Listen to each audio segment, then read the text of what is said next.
ہمارے ہاں بعض خطیبوں کی عادت ہے کہ وہ ڈرانے والا پہلو بہت غالب کرتے ہیں، کہ ہر وقت لوگوں کو ڈراتے رہتے ہیں جس سے مایوسی پھیلتی ہے. اور بعض خطیبوں کی عادت یہ ہوتی ہے کہ وہ اللہ کی رحمت کو ایسا بنا کے پیش کرتے ہیں کہ بس سب کی بخشش ہو ہی جائے گی، اور رمضان میں تو ویسے ہی بخشا جائیں گے. جمعے کو مر گئے تو بخش گئے، رمضان میں مر گئے تو پھر تو بخشش پہ مہر لگ گئی. اور اگر رمضان میں 27ویں رات کو مر گئے تو بے شک چرس پی کے مرے ہوں پھر بھی کہاں جائیں گے؟ جنت میں جائیں گے. گانا گا کے مرے ہوں یا چرس پی کے مرے ہوں یا کسی کی جیب کاٹتے ہوئے مر گئے، جانا سیدھا کہاں ہے؟ جنت میں. یہ بھی غلط ہے. اس میں جو اعتدال کی بات ہے وہ وہی بات ہے جو اللہ نے بتائی ہے. قل لعبادی، اے نبی میرے بندوں سے کہہ دیجئے، انی انا الغفور الرحیم، کہ میں غفور بھی ہوں اور رحیم بھی. وَأَنَّ عَذَابِي، لیکن یہ بھی بتا دیں کہ میرا جو عذاب ہے هُوَ الْعَذَابُ الْأَلِيمُ، وہ دردناک عذاب ہے. اس میں اللہ نے ہمیں بتا دیا کہ اللہ کے بارے میں تمہارا کیا کانسیپٹ ہونا چاہیے، یہ اللہ نے خود بتا دیا. اس میں اللہ نے اپنا انٹروڈکشن کروایا. ان 3 طبقوں کو غلط قرار دے دیا اس میں اللہ نے. وہ طبقے جو ہر وقت اللہ کی رحمت ہی کو بیان کرتے ہیں اور لوگوں کو یعنی بے خوف کر دیتے ہیں کہ بس سب کی مغفرت ہونی ہے، رمضان میں مر گئے چرس پی کے مر جاؤ، کچھ بھی کر کے مر جاؤ، یتیم کا مال کھا لو، بہنے کی وراثت دبا کے بیٹھے ہوئے ہو، حج پہ کر جاؤ گے سب معاف ہو جائے گا، اور جناب مہر کھا گئے، اور جناب وہ ابا سے بھی تمیز سے بات نہیں کر رہا، اماں سے بھی تمیز سے گانے بھی گا رہے ہیں، اور پتہ نہیں کیا کیا ہو رہا ہے. بس اللہ بڑا غفور رحیم ہے، یہ تسبیح پڑھ لو وہ تسبیح پڑھ لو اور اللہ تو معاف کر دے گا، سب کچھ معاف کر دے گا، بس حقوق العباد معاف نہیں کرے گا. بعض لوگوں نے یہ کہا کہ کیوں بھائی حقوق العباد، حقوق اللہ بھی اللہ نے کہا کہ میں معاف نہیں کروں گا جب تک پکی توبہ نہیں ہوگی اور آئندہ نہ کرنے کا عزم نہیں ہوگا. ہاں حقوق العباد میں یہ ہے کہ صرف اللہ سے توبہ ضروری نہیں ہے، مخلوق سے معافی بھی ضروری، لیکن دونوں کا مسئلہ برابر ہے. حقوق اللہ بھی معاف نہیں ہوتے جب تک پکی توبہ نہ ہو.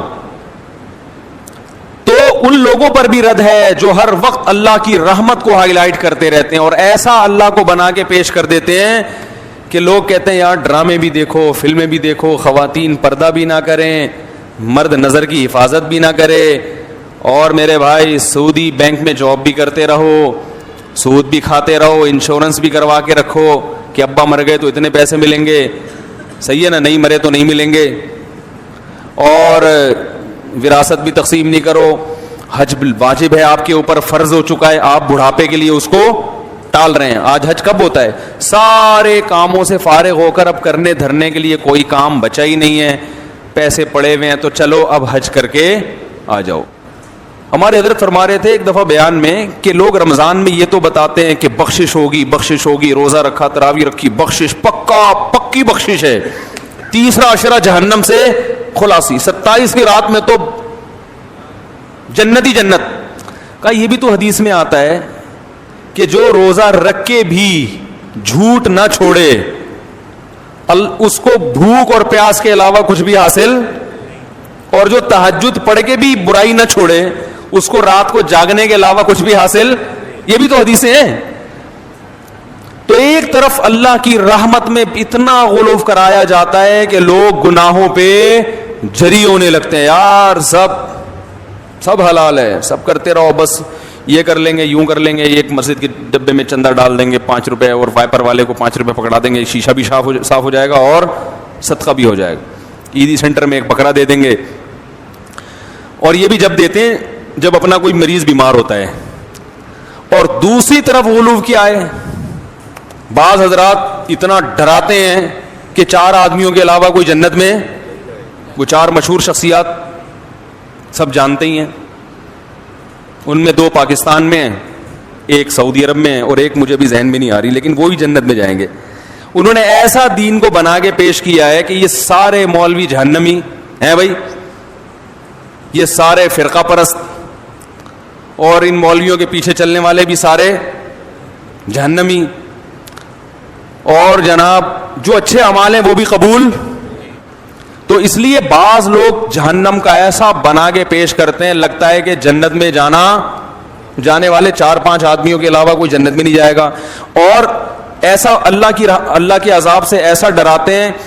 یعنی جہاں شریعت نے گنجائشیں رکھی ہیں اس کو بھی اتنا سخت بنا. ایک صاحب جماعت کی اہمیت پہ بیان کر رہے تھے کہ جماعت کی نماز اتنی ضروری ہے, اگر نہیں پڑھی جماعت سے تو یہ ہو جائے گا, اور اگر تم, بس کیا بتاؤں میں نے کہا یار انہوں نے, جماعت کی بڑی اہمیت ہے اسلام میں, لیکن حضرات فقہا نے قرآن و سنت ہی کی روشنی میں کچھ آزار بیان کیے کہ بھئی یہ عذر ہے تو جماعت سے نماز چھوڑ سکتے. میں نے کہا یہ اتنا سخت بنا کے انہوں نے پیش کر دیا کہ اب جماعت سے نماز پڑھنا لوگوں کے لیے آسان نہیں بلکہ مشکل. لوگ کہیں گے یار یہ تو ہمارے بس میں ہے ہی نہیں.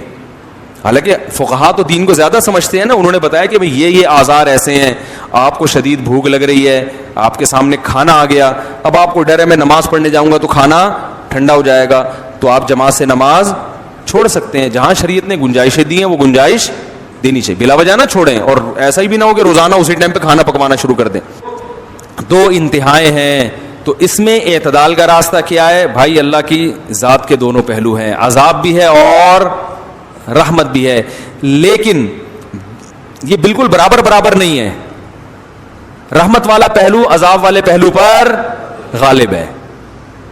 تبھی اللہ نے رحمت کو ہائی لائٹ کیا, میں غفور بھی اور میں رحیم بھی, لیکن عذاب کے بارے میں فرمایا میرا جھانپڑ بہت سخت ہے. یعنی میں ایسا ہوں نہیں, لیکن مجھے مجبور نہ کرو, اگر میری نافرمانی کی تو میں عذاب بھی دے دوں گا. تو رحمت غالب کیسے ہے؟ ایسے غالب ہے کہ نیکی کا ثواب بہرحال ملتا ہے, اور وہ بہت کم ضائع ہوتی ہے, بہت اس میں ضائع ہونے کا آپشن کم ہے.